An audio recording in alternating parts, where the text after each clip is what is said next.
Osio, Stongo, Yatahe, and all of the above, as we always welcome you on the afternoon.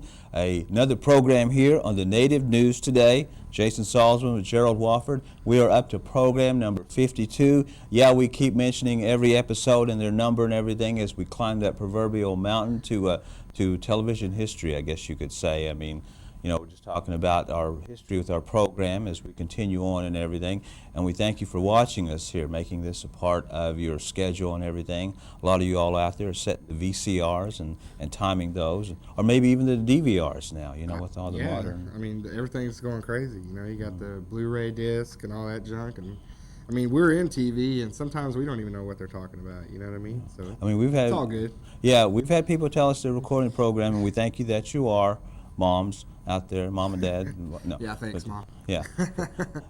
No, but as always, we feel like we've got a very special program for you this afternoon. A lot of things happening out there in Indian country, and here we are in the last weekend of May, and the progression of summer is upon us, and it's all going to be happening. More events happening out there, powwow events, stomp dance events, Creek Nation Festival coming up. All these things are going to be going on, and we're going to keep reporting all those stories to you, just like we're going to do on this program here this afternoon. One of the places that we visited here this past week was our state capitol in Oklahoma City. A very special event happening there. Always good to go up to the state capitol, just because there's so much going on and a lot of people around, and movers and shakers out, and you get to talk to a lot of people, get a lot of things done when you're up there. And that was one of the things our chief of staff at the Creek Nation, Mike Flood, was telling us. He's like, it's always good to be up here because you can get some things done. You can get in people's ear and really get things going as it pertains to Indian issues and things like that. And that's exactly what we were up there covering. Chief A.D. Ellis of the Muskogee Creek Nation being sworn in as a member of the Indian Affairs Commission of Oklahoma, and he was actually nominated by Governor Brad Henry, who's actually become quite close to Chief Ellis, and they've formed a nice friendship throughout the Tobacco Compact issue and everything like that. And he was, I guess, basically sponsored for this nomination by Senator Roger Bollinger from here in Altmauge. So great day up in Oklahoma City, and we'll spotlight that on today's show. Well, that's always great, the government to government relationships, and we've been up there before covering a story with Chief Ellis and the governor before, so we're always glad to bring you those stories there from our state capitol. As Jason mentioned, a lot of things happening there in Oklahoma City, even getting lunch in Bricktown. Hey, that's not bad. No, not bad at all, especially when you don't even have to pay for it. Well, yeah, that's true. We won't go into details of that. But anyway, hey, the other story, too, we're continuing our series on the documentary of bow making with Mike Berryhill. Mm-hmm. A great job by Jared Moore as he continues to finish this project, and it's almost done. You look at all the installments we've had on the show, and it's basically just, bits and pieces here and there, but when it's all together, it's just really going to be great, and that's another installment of that. And I know we got a lot of people out there that love to watch that, so we're glad to have it on this week again. Well, they've been really doing a great job with this documentary, and I guess you could say they're hitting the proverbial bullseye with that. Oh, yeah, they're hitting the bullseye. I mean, it's going on all that, too. This past week at the Osage $1 Million Elm Casino, they had a fight night. It was broadcast on ESPN2 Fight Nights. One of the featured fighters on that card was the Comanche Boy, George Tadnapa, middleweight phenom, if you will. Really impressive fashion how he fought that. Got a chance to catch up with him that evening and show you highlights of his fight that night. Native American fighter, Comanche Boy, and really looked impressive that evening. Yeah, that's the thing is you think about with these Indian boxers coming up and everything, and that warrior mentality, you know what I mean, and to go in there and combat one-on-one. Really, it makes sense for Indian people to get involved in the sport of boxing because it's a gentleman's sport. It always has been. It's toe-to-toe, one person in front of you, and really just find out who the best man is. And really, it's nice to be able to talk about this with the National Native American Amateur Tournament just around the corner coming up in July. That's right, and we'll get more details as that gets closer, and Jason alluded to a good point there. There's other forms of fighting today, and people are doing all this UFC, kickboxing, and all kinds of other stuff, pretzel fighting event or whatever, anything. There's only one form of fighting, though, that's called the sweet science. Pugilism. And yeah, that's right. And you'll see how this unique fighter, Native American fighter, celebrates after each victory here in the ring. So we'll show you that all here. All those stories and more, all right here on the Native News Today. Mali, tasa ko chusin iliang ginaistun senga. Pangana se ibe hayatkaus. Ada magas. Pangana se hayat kidoa noge. Fanny molu just bananga. Tumor saatiet. Hiiksä haani subani tuon. What? Hiji mokhetseri, chin hisakta da stumidanga. Mä hitsi mokkasedi wehkiä diga. Hisagirera hiiliga. On paane hayat kidoa. Hisimani. Matse. The Muskogee Creek Nation Tobacco Prevention Program offers all cessation classes to young and old. For more information about a healthier life and a second wind, contact one of these centers nearest you. Hizida. Hilishwa fatsa. CNA to the dogs. Moes. Where hitsi mokkeskera mokkeen saknoar stinokkasis. Still easy dois. Okay, as Jason had mentioned, we had ventured up to the state capitol to catch a very special ceremony up there. Chief A.D. Ellis, Muskogee Creek Nation, being sworn in on one of the state commissions there, right? Yeah, very special day. The Indian Affairs Committee, basically, and Chief Ellis will be on that committee, and he will have a say with state government-to-government relations, basically, with the state and the tribes. And it's one of those things where Chief Ellis has had the opportunity before, and it just wasn't the right time. Now he told me this is the right time. It's time to do this and really take this responsibility and make a difference and really let the state know that we're wanting the best for the Indian tribes, but we also want to be great Oklahomans. And that's what Chief Ellis talked about, and so did Senator Roger Bollinger. Chief Ellis has worked hard not only at the local level but also in conjunction with the other tribal leaders to deal with issues in state Oklahoma that benefit the tribes, benefit the economy of the state. And the thing I've always admired about Chief Ellis is he's first and foremost taking care of his tribal people, but he also is a great Oklahoman and cares a lot about all the citizens of Oklahoma. And what's good for the Muskogee Creek Nation is good for Oklahoma. And I think the communication line has been crossed due to the efforts of visionaries like Chief Ellis over the last 10 or 15 years that have gotten the state leaders, state officials, city and county governments to see the benefit of working hand in hand with the tribes on these issues. And there's new issues that we don't even know about yet that'll come up, but I feel very confident that with people like Chief Ellis on this commission, that it'll be a big plus for the state of Oklahoma and Native American citizens all over the state. We don't need isolationists. We don't need people that are not visionaries. And Chief Ellis is one of those unique individuals that's able to have a broader vision of the issues between Native Americans and tribal and Oklahoma state government and local governments, to the point that we're not working against each other, we're working together. And when people such as Chief Ellis are on these commissions and involved in the political process, involved in Oklahoma state government, it breaks down those barriers that have been there in the past that we all know of. And we live in a great day today where Oklahoma state government, tribal governments are working hand in hand. We still have issues, but we know that there's some respect between the parties and that we're going to resolve these things as we move forward. I'm proud to say that Chief Ellis takes care of the issues for his people. He really worked hard to improve the conditions for not only the members of the Muskogee Creek Nation, but for all the citizens in my Senate district throughout the Muskogee Creek Nation. It's my pleasure to recommend him to be nominated to the Oklahoma Indian Affairs Commission today. Thank you, Senator. And Mr. Ellis, just reminding you that although the governor nominated you, if it wasn't for the good senator from Oklahoma agreeing, you wouldn't have a chance to be appointed. Would you have to make any comments to this committee? Yes, it's an honor for the governor to have me serve on this commission, and I told Senator Ballinger, and I'll do my best to serve the Indian nations of Oklahoma. It's an opportunity to bring both sides together. We've worked with Senator Ballinger a lot on the roads. All tribes are involved in roads. It takes a big load off the state. So, many ways we can work together and come together and make the whole state of Oklahoma a better place to live. For the governor to nominate me, it's an honor. I've got to know the governor pretty well over the tobacco compacts. Even though we haven't been successful, we're still cordial with each other, and he realizes how important the Indian tribes are to Oklahoma. So to have him call me and ask me to serve, I felt a great honor and a great opportunity to help all tribes in Oklahoma.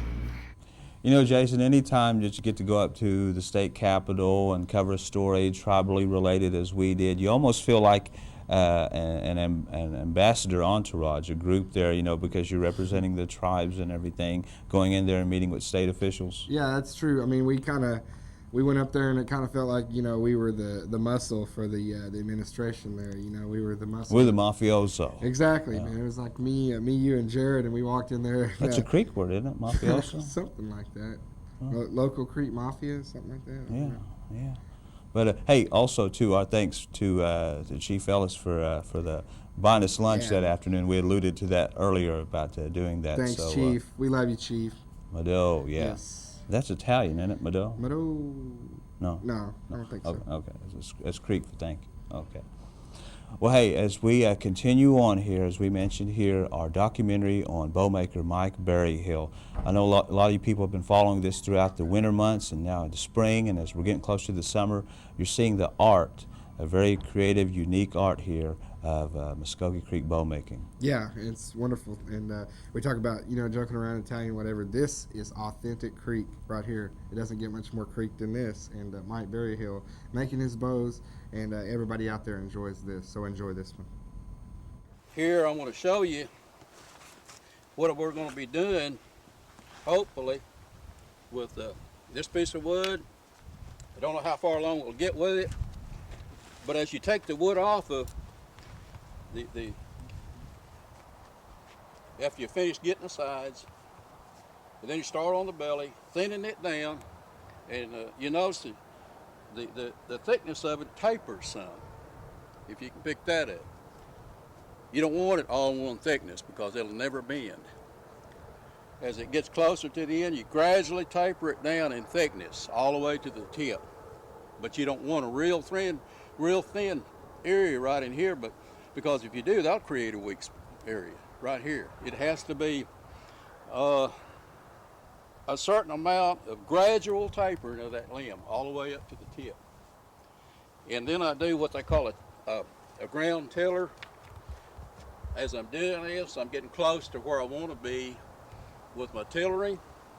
I'll take my stave out of the vise and check it here and see how it bends.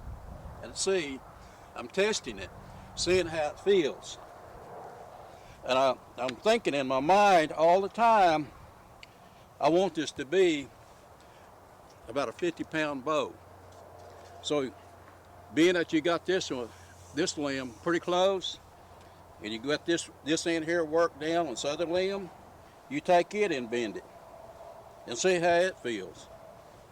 So, being that you've achieved, both limbs feel like they're bending fairly close to one another. Then you stop. And from that point, we'll make a string. And string it up, see what it looks like at what they call brace height, and see how those limbs look. Now, if you're going to do any heat treating, what I mean by that, if you're going to recurve the tips, if you look at the shape of the stave, you got a dip here and a little hump, and another dip goes out that way. Okay, you can steam this. Is what I'm going to correct that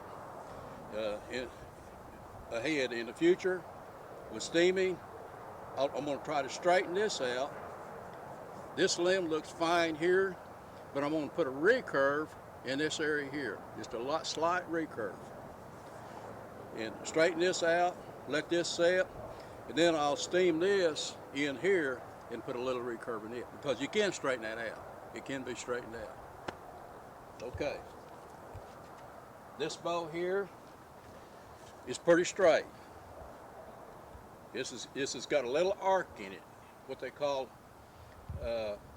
it's reflex just a little bit, but this limb drops down a little bit.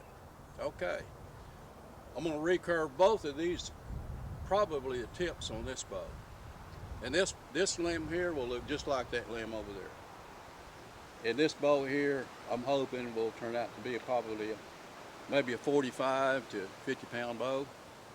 It's going to be a short bow, but I'm thinking it's going to turn into a nice little bow.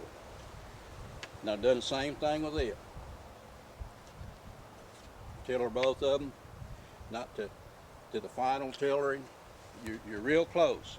When you get it to where you're almost there, but leave it a little stiffer than where you need to be. This is a little creek style bow, and it's going to be a nice little bow. And I've done the same thing with it.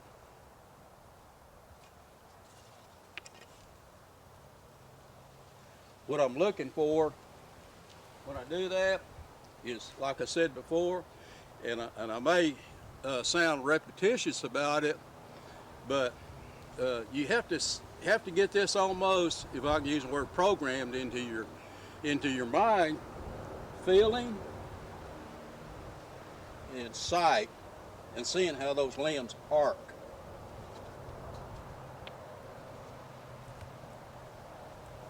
Okay. Nocks on this depends, a preference of knock. That knock there is what I call a creek style knock, and most of our knocks from way back were made just like this. And it's sort of they call it a diamond tip knock, but that there is undeniable about a lot of your southeastern tribes, but your Cherokees used them, your Uchis used them, Seminole used them, your Choctaws, your Chickasaws use the same type knock, and some tribes upward in the northeastern part, going up in the northeastern part of the United States, use this same knock design, just like that. Same thing on both ends. Some had a dowel shape to them, and the knock was made like this, and the other end was made like a dowel. And my only thought behind that is they probably was able to tell what the bottom limb, which was the bottom, which was the top limb. Okay. Now, we're going to get on this one right here. And I think what I'm going to do with this is try to eliminate, but you got quite a bit to eliminate there, right in here. So I'll probably use the little hatchet to get rid of most of that.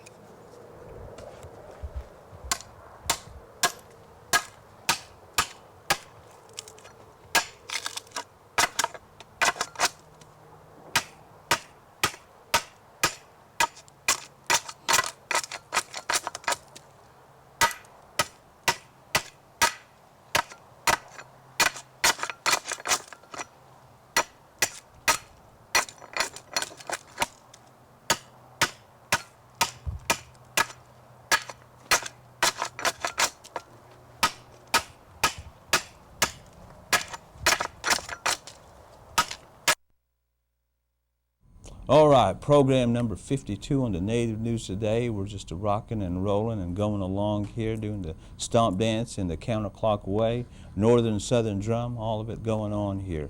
Take a quick break here. We'll be back here with more Native News Today. Creek Nation Casino, where OK comes to play. Creek Nation Casino, where OK comes to play. Creek Nation Casino, where OK comes to play. Okay, welcome back to the Native News Today. As we mentioned here, we're just cruising along here and giving you all the Native news that's happening out there in Indian country and even beyond. Sound like Buzz Lightyear there. Yeah, we keep cruising. Sometimes it is buzzing, you know. To everything Indian going on. country and beyond. That's right. Little Toy Story reference there. Yeah. Well, hey, last Friday night, the Osage $1 Million Elm Casino had Friday night fights. It was nationally televised, ESPN2. Teddy Atlas was out there. Lou Duva was out there. Great man, got a chance to talk with him and everything. Also had one fighter that was on the card that night, George Tadnapa, goes by the Comanche Boy, middleweight contender. Really impressive fighter. He's Indian, right?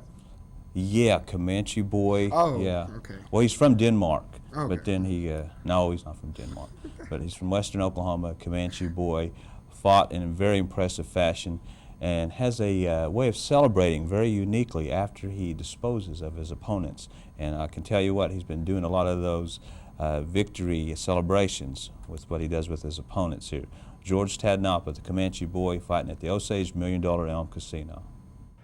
Impressive work here tonight on the ESPN2 Fight Nights. Comanche boy George Tadnapa making quick work of his opponent tonight here. George, I got to say congratulations. Tell us your opponent, his name, and kind of what you thought about him going into the ring. His name was Gary Cope. He's from Missouri. Knew he had 6 knockouts. He had 12 fights, 7-5 record.